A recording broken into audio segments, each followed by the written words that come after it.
Hinikayat ni House Speaker Bogie D ang mga kasamahan na magpasa ng panukala kontra political dynasties kahit pa siya mismo bahagi ng isa sa mga pinakamalaking dinastiya sa Isabela Province. Bukod dito, siniguro niya ring makakapagpasa ang Kamara ng Batas para palakasin ang Independent Commission.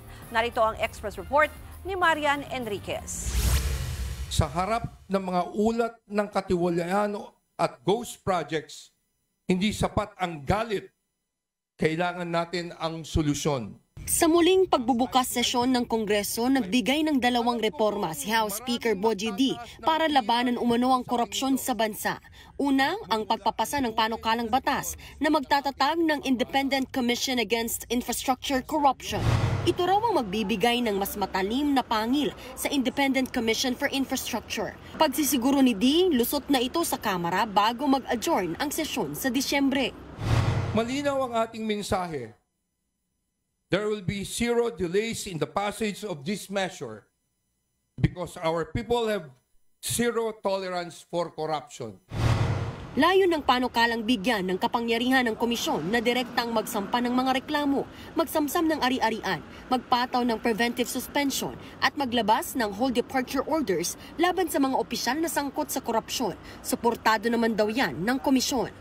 Bukod dito, iminungkahi rin ng ICI sa komite na mabigyan sila ng access sa lahat ng impormasyon ng mga ahensya ng gobyerno, lokal na pamahalaan at mga government-owned or controlled corporations o GOCCs. Bukod sa mas malakas na ICI, inanunsyo rin ni Speaker D ang kagustuhang magpasa ng Anti-Political Dynasty Bill. Ito'y kahit pa isa si D sa may mga pinakamalaking dinastiya sa lalawigan ng Isabela.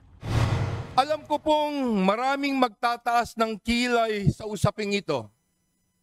At aaminin ko rin, alam kong may mga matang nakatuon sa akin. Hinimok din ni D ang mga kasamahang ipasa na ang batas na magbibigay definisyon sa political dynasty na matagal na raw minandato ng saligang batas. Nang sa gayon, mas maraming Pilipino ang mabigyan ng pagkakataong maglingkod sa bayan.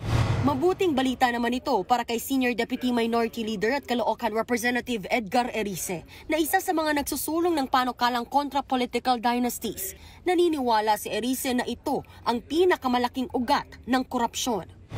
Ang hamon ko kay Pangulong Marcos, kung gusto mo talaga ng reforma, dapat magsimula ka sa iyong sariling pamilya. If you can go against self-interest, baka yan yung legacy niya. Ganon din si BP Sara. Kung para sa bayan siya at hindi sa supremacy ng political family nila, dapat suportahan niya rin. Ang tanong naman ngayon, papasa rin ba ito sa Senado? Nagbabalita mula sa Frontline, Marian Enriquez.